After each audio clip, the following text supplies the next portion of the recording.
This is the Crypto Hipster podcast. This is not a traditional interview show. These are perspective driven conversations with founders, builders, and independent creators shaping what comes next.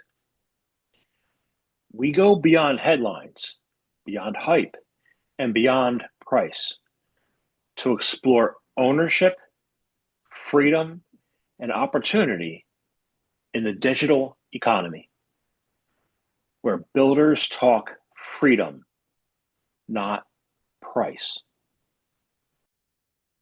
Welcome back to another episode of the Crypto Hipster. This is Jamil Hassan, where I explore the people building the digital economy on this podcast. My guest today is Kyle Sonlin. He's the co-founder and president of Global Settlement. Kyle has been working in blockchain and digital assets since 2015, building at the interaction of capital markets, tokenization, and institutional finance. Along the way, he's founded companies, raised capital, authored a best-selling book, and spent years helping bridge traditional financial markets with blockchain technology. Kyle, welcome to Crypto Hipster. Jamil, thank you for being here. It's a pleasure to be able to chat with you today. I'm looking forward to this. So thank you. So I want to find out first, before we get into blockchain, before you get into, I want to find out, what was your journey before blockchain? Yeah, well, look, I follow somewhat of a young entrepreneur's pathway. I've been working in the blockchain industry, as you mentioned, for a decade plus now, and I'll be 30 in October. So before I was in the blockchain crypto space, I was at the University of Miami. I'm from Philadelphia, the greater Philadelphia region in Doylestown, and there I was a trader doing a lot of stock market work and small entrepreneurial ventures. Then I came to the University of Miami on a scholarship. They sent me down, and Miami was actually a big crypto hub even at that time. And so very quickly kind of fell into the tech and venture scene in Miami, where I still live, and raised my first venture round when I was in college for my first business. We grew that business to 20 plus employees. And we can dive into some of the things that company did, and then I sold that business, and now I have a new one, and so it's kind of been in my blood. Building businesses and working in the blockchain space have gone hand in hand with pretty much the entirety of my professional career. In 19, you go, this is rare. In 19, you go to college. You're from Doylestown, which is the Rust Belt. You go to and you get into crypto. Like, what sparked your interest in financial markets immediately, and what made you believe that this technology could become foundational? Sure. Yeah. Well, look, I started trading stocks. And the thought process there was that I knew I wanted to be an entrepreneur, but at the time I always felt that I wasn't creative enough to think of the idea that was going to make me a billionaire. And I say that with a little bit of tongue in cheek because knowing what I know now, it's about everything else much more than it is about the actual idea. But as a young person, I just didn't know where to start. And certainly back then, there were much less options with respect to using AI to find resources on how to build a business. It was also much more geographically locked, where, again, somebody in an emerging market or in a small town, I think, had a much more difficult time building a tech business than if you were in San Francisco proper, right? And today, it matters much less. It still matters quite a bit, but it matters much less. And so. Um, so my theory was maybe if I learn how the market responds to decisions that companies are making, that is going to be the most productive way for me to understand what decisions I should be making with my future business. And so I started in the big tech category because I was interested in technology. And, I had a few pretty huge winners in the mid 2010s that propelled my intensity, and I helped manage a variety of capital across different people in a very informal way. But I had a view for what these tech companies were doing, and obviously looking back, making bets on Tesla or Amazon or Nvidia in 2012 or 2015, everybody would look at those companies today and say that's a no-brainer. At the time, it wasn't that clear. And so as that became a bigger portion of my portfolio, that's where I was exposed to the Bitcoin sector. Always been a philosophy guy. I took Latin for 7 years. I really enjoy Greek poetry. And philosophically, I found the concepts around Bitcoin very interesting. And that's where I began deploying there. And again, as that became a larger portion of the portfolio, you start to pay attention a little bit more when your stocks are going up. And so that started to drag me into it. And I happened to be in Miami, which was at the time and still is a hub for a lot of that sector. And I attended the North American Bitcoin Conference a few years, and one of those years led to an opportunity to work with a firm building blockchain technology solutions who needed a sales, business development kind of face of the Western market as they were Asian based, and I took that opportunity and ran with it, traveling to probably a dozen countries while in college, on stage, jet setting around the world, talking about blockchain technology, and I could never get enough. Awesome. So before I get into the first company, Greek poetry. I just took my son to see the Odyssey Sure. yesterday. So I don't know if I you've loved it. seen. I thought it was great. Yeah, yeah. I thought it was amazing. So, okay, so you're in college, you're at big tech. 2015, Amazon is the big tech doing well at 2015. They weren't doing well in 1999. They're doing well in 2015. And you saw something that everybody else overlooked. Like you just said it. What was that thing that you saw that everybody else didn't see, but you did?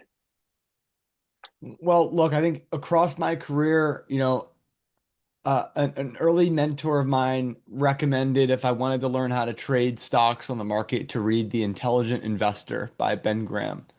And if anybody's not heard of this book, Ben Graham was the teacher at University of Chicago for Warren Buffett. So this is kind of a old school, 1950s economics professor who wrote this tome.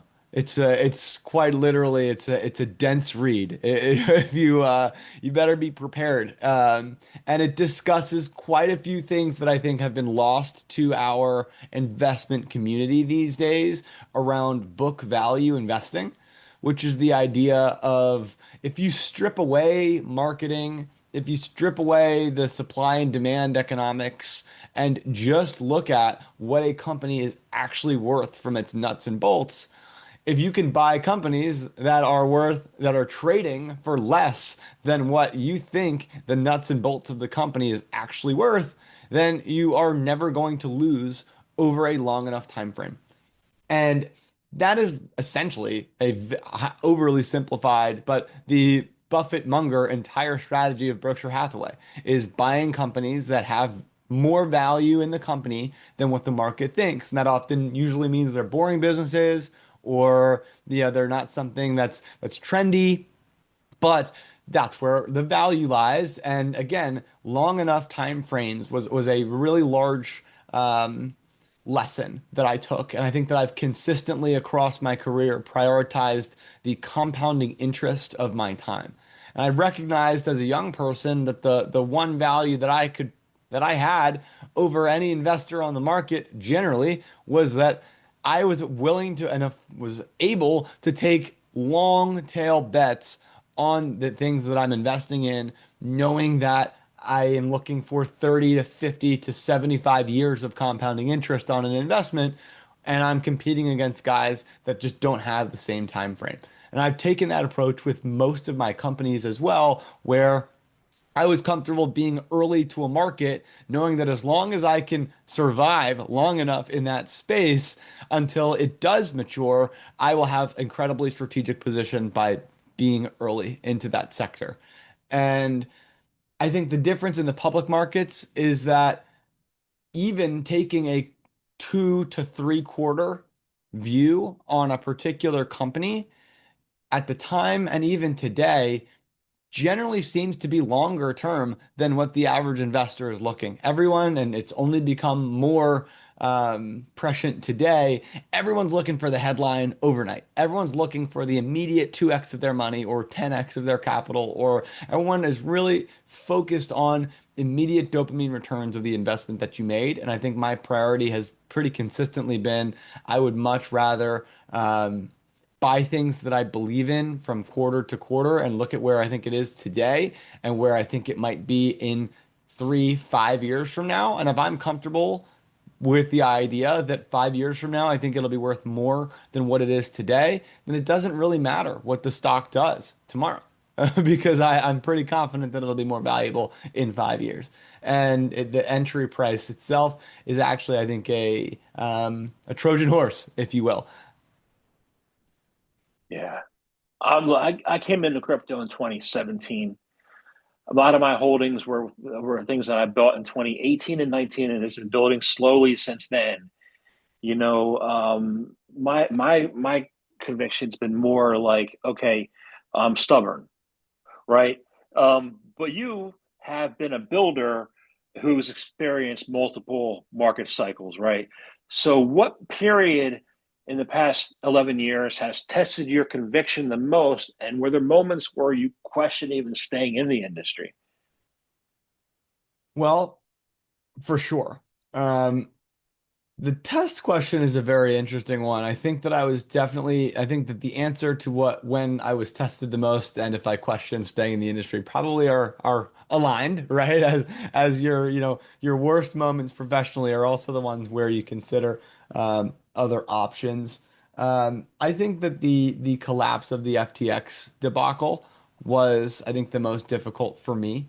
Um, at the time, I had built a business with a business partner that was a data company. It was called Security Token Market, and we were the largest provider of secondary market data for broker dealers around the world that were trading tokenized, specifically securities. So equity, real estate, debt, a variety of other what they now call them real world assets. At the time, we were calling them security tokens, which were just tokenized versions of securities products, investments.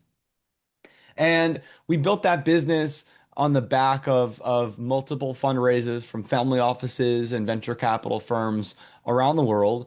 And I was leading up the operation at Security Token Market as CEO, and we grew that data business to about $25 billion worth of assets trading around the world and worked with a variety of different brokers and exchanges on, marketing and advertising. We did a variety of content. We had the largest podcast and news show in the industry, created research reports, and it was a pretty big operation. We also did a lot of consulting work to help issuers and in structuring their products, as well as how to list those products onto exchanges and things like that.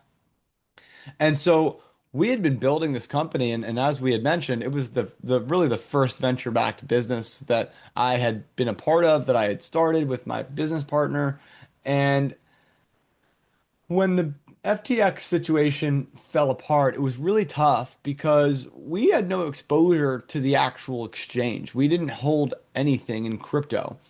But coupled with how hostile the regulatory regime was at the time, coupled with how the venture capital market was at large during the Biden presidency, where just the 2021 vintage got crushed by venture capital. No one was returning on their funds. The NFT boom was a total bust, of which I was calling from the beginning. And I felt that we had maybe missed our moment, that maybe the market was rejecting this idea of tokenizing securities.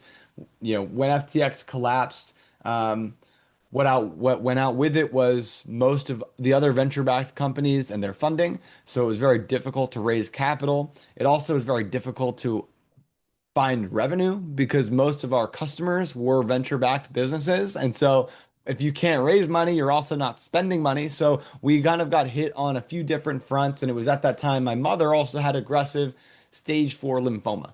And it was her second battle with aggressive cancer. And it was October as FTX was collapsing, and my mother brought the family on a phone call at 9 a.m. in the morning on a Thursday and prepared to say goodbye to us and told us that she loved us and she's a nurse, but she did not think the direction of her health um, was going up. And so I think that all of those things, having to handle 20 plus layoffs, incurring serious debt, managing and maintaining my company and selling my strategic investment positions just to keep the business afloat, while dealing with some pretty strong personal situations. I think that by 2023, I was in a rough spot as the market didn't really improve and I didn't know who I was, right? And my entire business and personality and life was this industry and specifically this company, um, and that's when I had the opportunity to turn it around with some persistence and with God, as I'm a faithful man. But yeah, so I think that was a pretty tough position. But look, I've dealt with the boom and bust cycle before. That was probably my third or fourth um, bear market, and I knew as long as I just kept surviving, that you just got to keep putting one foot in front of another and find your opportunity to build again. Yeah, I agree. I agree with 95% of what you just said. And I'm sorry about your mother. I lost my father when I first came to the industry. Sorry to hear I that. thought that's okay. It's been a while, 2017. But um, you said the NFT was a total bust.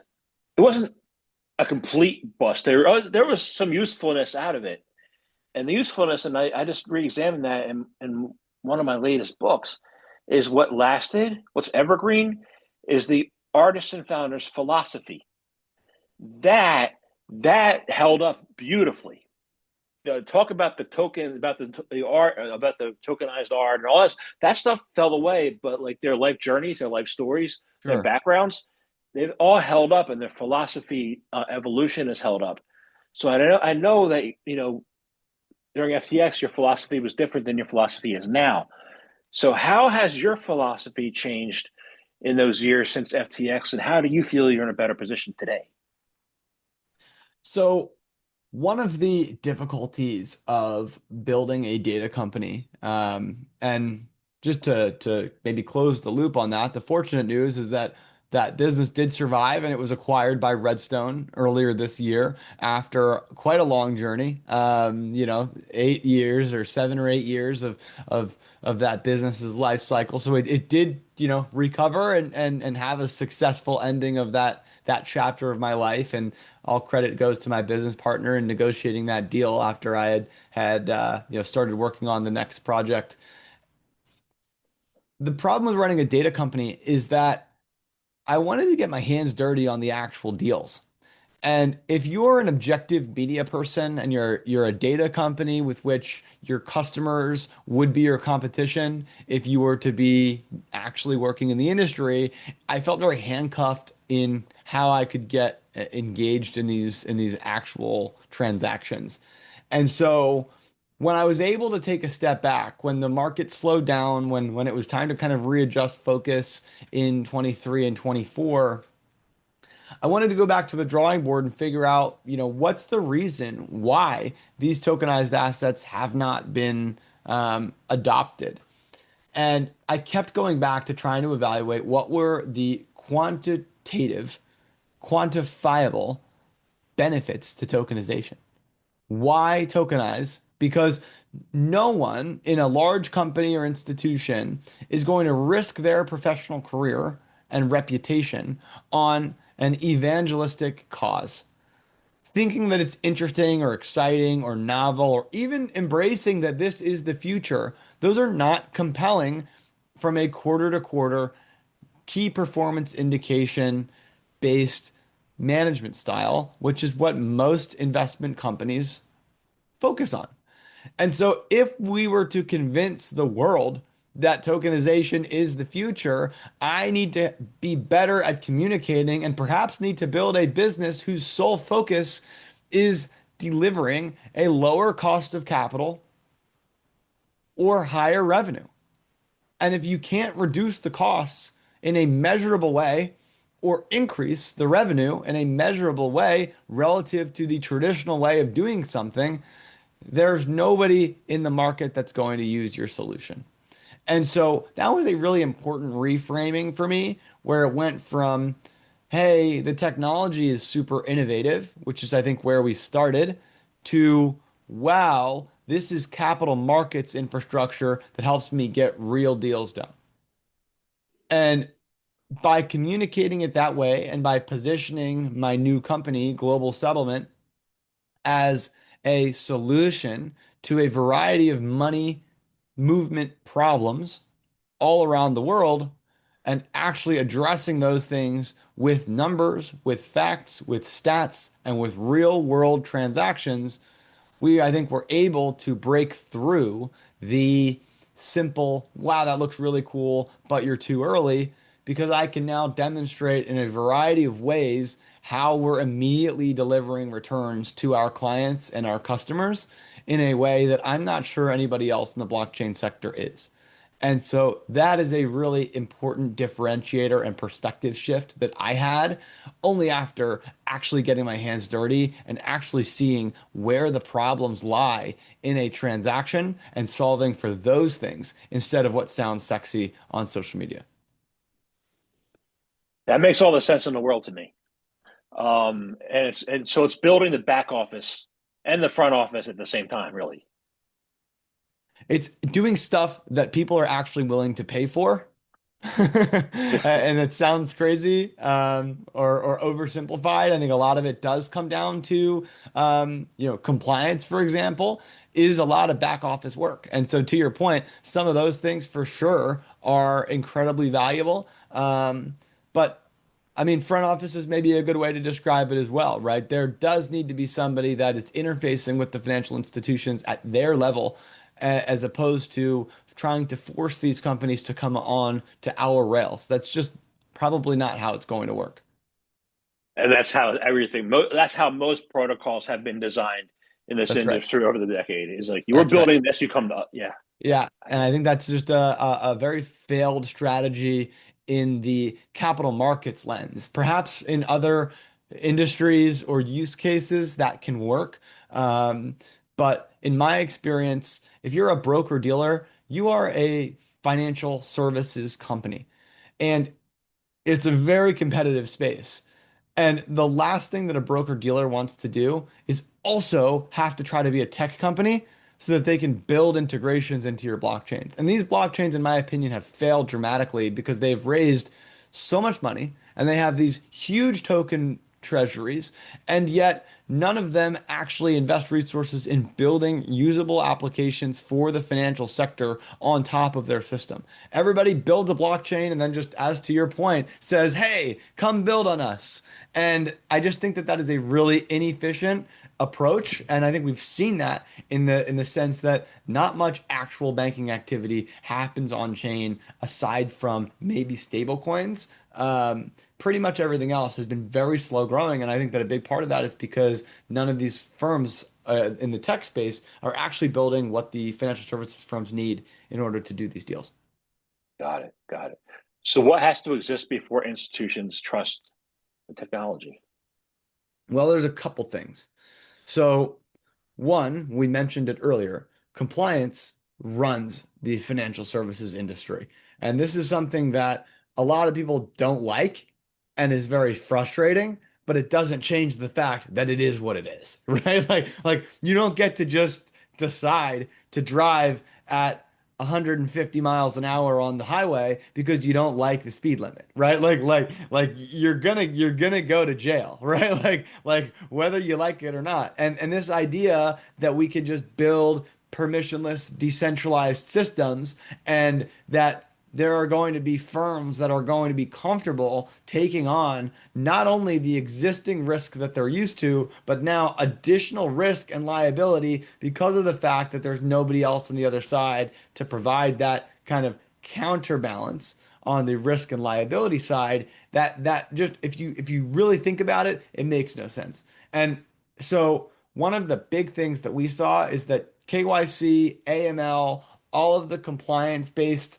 logic for enforcing licensure and enforcing, anti-money laundering and a variety of these things is not communicated very well using traditional blockchain solutions. They do not store enough metadata in the transaction. So a good example of this is Coinbase.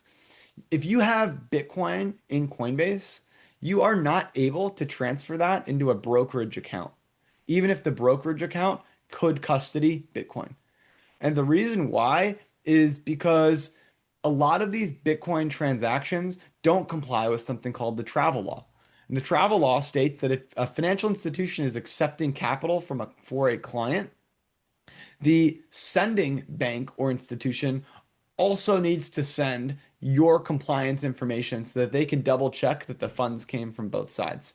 And if I send Bitcoin from a different institution that doesn't comply with travel laws, that the receiving bank or firm will not be able to accept those funds. They'll either return them or they won't accept them because it doesn't follow the anti-money laundering policies that they're required to follow.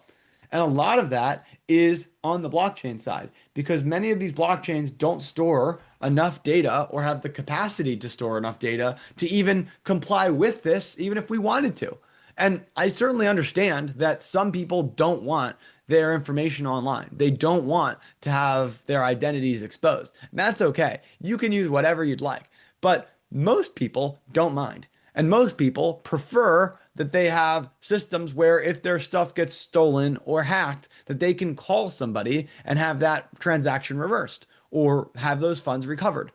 And I think that in a variety of situations, not only that, but when you talk about securities, you talk about ownership in a house, if you lose the password to your MetaMask wallet, that shouldn't mean that you just no longer own your home, right? Like that's not how the real world works. You still own your home. So having and building solutions that allow for us to maintain living in the capital markets society that we already prefer and exist in. And by the way, the one that is maybe the most liquid ever in history. Maybe we don't need to disrupt every piece of it. And one of those things that I don't think actually needs to change is how institutions are held accountable for transacting between each other and preventing fraud, money laundering, and a variety of these types of systems. And so that's one example. I can dive into a few more of, I think, where crypto has not met banks where they are and where they have to be, according to Dodd-Frank and a variety of other very strict rules following a huge financial crisis that almost ruined the entire economy, right? It's not like these rules were put in place for nonsense reasons. You're the first person other than me who mentioned Dodd-Frank and the 600 plus people I've talked to. So, good on you, yeah. My background's AIG, so I know all about that. But Sure. you said something interesting was that, and I could dive into that for hours, but I'm not going to. Um, I guess you could sell your Bitcoin at a Coinbase and then get a brokerage account. You know, Yes. you could do that, Yep. right?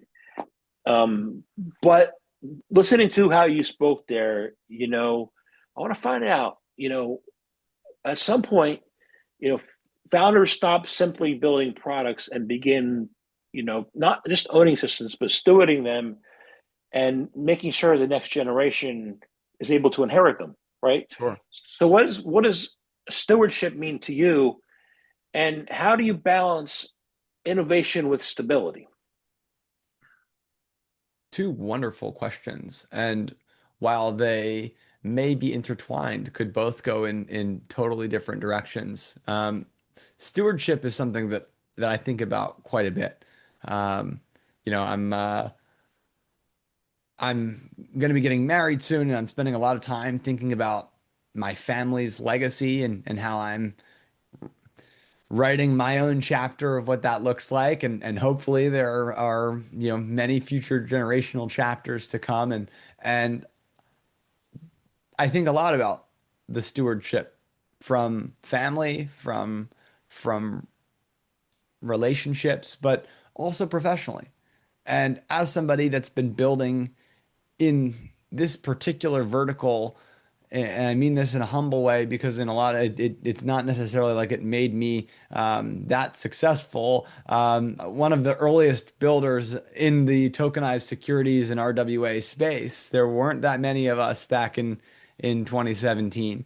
Um, I've thought quite a bit about the legacy of changing the world and making an impact on the world. And when I look at one of the most compelling phrases in the crypto space, banking the unbanked. That is a just such a tremendous opportunity. And I feel that with the business that I'm building, we are maybe one of the most direct solutions to that particular adage. We now work with 8 different governments and have had conversations with dozens more in building direct payment solutions for their populations, helping them finance infrastructure projects all around the world that deliver jobs, deliver opportunity to a variety of markets where they have a lot of value, but have been shackled by the traditional Swift banking system, to be quite frank with you. And, one of my favorite fun facts to tell to, clients and partners is that there are 14 countries in Africa that use the French dollar as their national currency. And the French don't even use the French dollar, right? The French use the euro. And so these African countries are forced to bank through the French banking system for all of their central bank policy and are unable to transact outside of it. And so think about the implications of that if all of your currency has to be exchanged through a franc system with which there are very few forex trading pairs because there are very few French francs out there outside of France.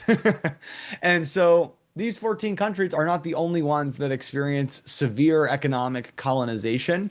It's just the most extreme case and the easiest one to explain on a podcast. But there are dozens of countries that have no or very little economic sovereignty. And what that translates to, as I mentioned, I like to quantify the benefits that are provided. That translates to in the first country that we announced that we have a partnership with is Uganda. And we work with a multi-billion-dollar gold mine in Uganda. And so when you look at Nvidia, Tesla, all these companies that are building AI, building rockets, building drones, building batteries, it's very natural resource intensive. And the problem is that nobody wants a mine in their backyard, which means when we need to get more resources to build the chips and to build all these data centers, you got to go to emerging markets to get the resources. And as this market has boomed, the demand has also boomed, but also the size of the capital has also dramatically and exponentially increased. And what I'm sure Nvidia or Tesla or SpaceX or whoever has faced problems with is that you can't just wire $500 million to Uganda and expect that you're just going to get $500 million worth of gold back. That's not how that works. Not only is it overwhelming to deal with all of that capital in the region and making sure that financially they can have the infrastructure to support it, we also know that if you wire money in or out one way into Uganda, for example, the average cost is 7.8% just on clearing, just on the settlement of those dollars. So that 16, 15, 16% round tripping your capital in and then out of Uganda just before you get into regulatory taxes. And then obviously you want a risk adjusted return because you're sending money into the middle of sub-Saharan Africa. And so what that leads to is it pretty much only allows for investing in projects that are going to be generating a 40+% return on your investment because you got to cover all of these hurdles before you even talk about making money on your money. And so that naturally incentivizes either super high risk projects, which often fail and then leaves the country in a worse position than it was before, or incredibly predatory economics for the people because of the fact that the outstanding firm knows that they have to do that. They quite literally need to in order to make it work financially. And so a lot of what we do is help these institutions, help these governments build capital settlement infrastructure that allows them to receive hundreds of millions or billions of dollars of infrastructure investment projects. It also allows US companies and other companies around the world to get the natural resources that they want. And it allows the people to have jobs, to build their economies. And of course, a byproduct of this is that if we build these rails for trade finance, for example, for gold, for oil, these things, we also can use those same pipelines for peer-to-peer payment. And these types of people are experiencing 20+% fees to Venmo or Zelle money to each other. This is a real thing for a huge sector of the population today. And so those are a lot of those things that when I think about stewardship, building systems that allow for billions of people to feed their families, to grow and develop, and building a world in which these people can have a fair shot at living their best lives and spreading the values and benefits of capitalism around the world and providing healthy and effective capital markets for the future generations of our world. That's something that I think really motivates me. And is only possible with a blockchain system, which can be automated and decentralized in a way that it doesn't rely on me or my particular firm to steward it forever. At some point, we will be able to bring on others to and individuals that I may never know that are leveraging the systems and softwares that we build to change lives of millions and billions of people. Sounds wonderful to me. Yeah, I went to a World Bank summit a couple of years ago, and I was in this big, massive room, and I was right in the middle. And I asked, "Does anybody need hearing aid?" I'm like, "Yeah, I don't need a hearing aid." And then the leaders of the different countries, African countries, sat at the panel, and they all spoke French, and I don't understand a word of French. And I was there in the room for 3 hours listening to French speak. I had no clue what they said. Oh God. but yeah, but I hear you there. So markets are definitely built with technology, but institutions are built with trust, right? So looking back over your career, and today, do you think your real job has been building software, has been building global settlement company, or have you been building confidence?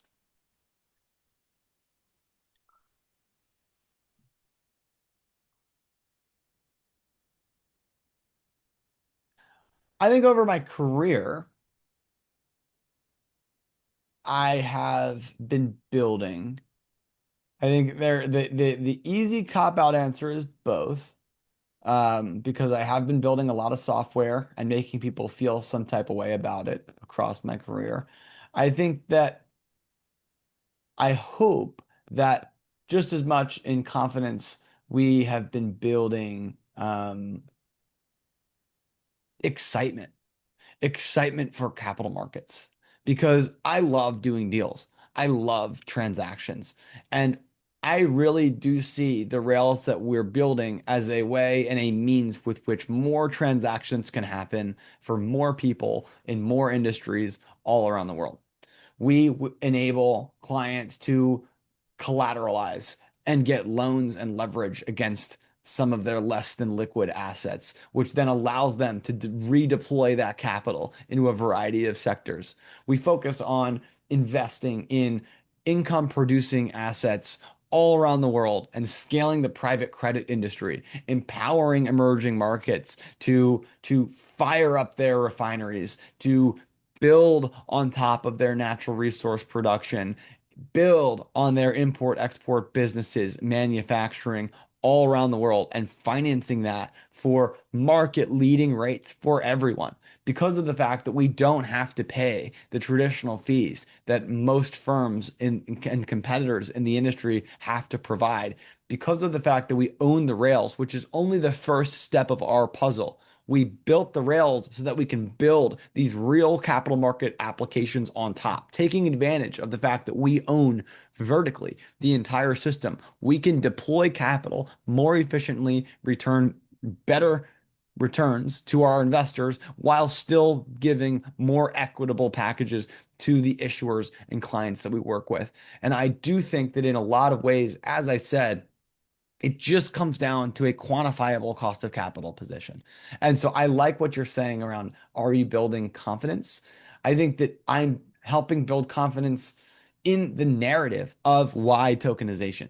I feel that when people ask me why tokenize, why use the blockchain, I feel very strongly that I have two or three great answers, some of which I've already given here on the call, of why tokenization is incredibly important for the business that we do and why that matters and why it can't happen without it and what the benefit is. Not from a, this is really fun, this is really cool, this is really interesting, not from a, yeah, in the future you'll be able to X, Y, and Z. No, today, this is what happens.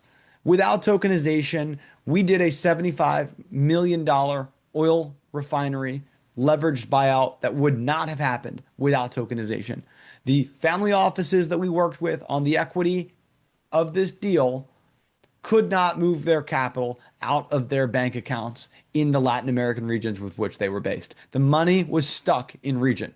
We couldn't get the money into the US because the US banks did not want the foreign currencies, especially specifically at that size. The firms in LATAM did not want to send US dollars because it's expensive and difficult. There was a lot of compliance issues around getting the banks to work together, and we were on a explicitly tight timeline due to regulatory approval for the deal. And the deal would not have happened if we were not able to use stablecoin infrastructure to move capital out of these emerging markets into the US.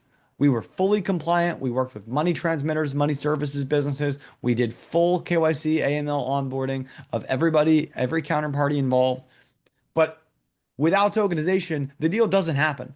With tokenization, we led a $75 million leveraged buyout of an oil refinery. And we are doing this with clients all over the world and are reducing the cost of capital, increasing turnover rate, which is a big one, right? Not having to wait for 3 to 5 business days every time you send a bank wire allows us to do high frequency transactions and lending, which allows us to take lower fees because we can take higher transaction rates. And also, a lot of deals are getting done that just simply would not have happened or would not have been able to have happened without streamlining the capital markets facilitation of the capital. And and so I think that we build confidence in knowing that this is the right direction for the firms that we work with beyond a reasonable doubt. And a lot of that, as I continue to harp on, comes from actually looking at the dollars and cents and being able to communicate why this saves everyone money or why it makes them more than if they were to not use tokenization at all. Sounds great. Sounds great. One last question. I want to thank you for that answer. One last question. How can people find out? How can my listeners learn more about your company, Global Settlement, and follow your work? Well, look, I really appreciate being here, and yeah, I think this was a really fun interview because I like that you spent some time talking about more of the human elements of building a company and of building these things. And I'm not a robot. I don't think you are either, right? We are people. I think that people like to do business with people. People like to invest in other people. I think we all want to see others succeed, and specifically good people. And I'm very thankful to God that despite the challenges that we discussed on the show today and many others in my life that we've recovered. I mean, fortunately, my mother survived her very aggressive cancer experience, and that's a story for another day.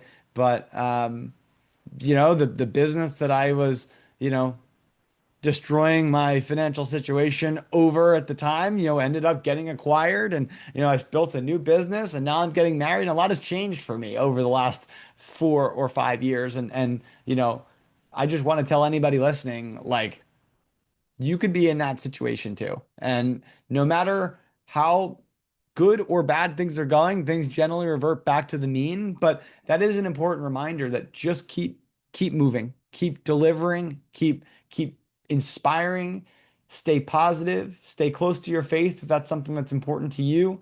Um, do good in the world, and if there's a way that we can work together, You can find me anywhere, Kyle Sonlin, on LinkedIn, on X. My email is Kyle at, and then my website is globalsettlement.com. It's easy enough to find us online. Global Settlement um, is our business, and I'd love to work with anybody that has interest in working in the commodity sector. If you have deal flow, or if everybody knows somebody doing something in the commodity sector. So if you have relationships in the space, I'm happy to take a look or find a way to collaborate.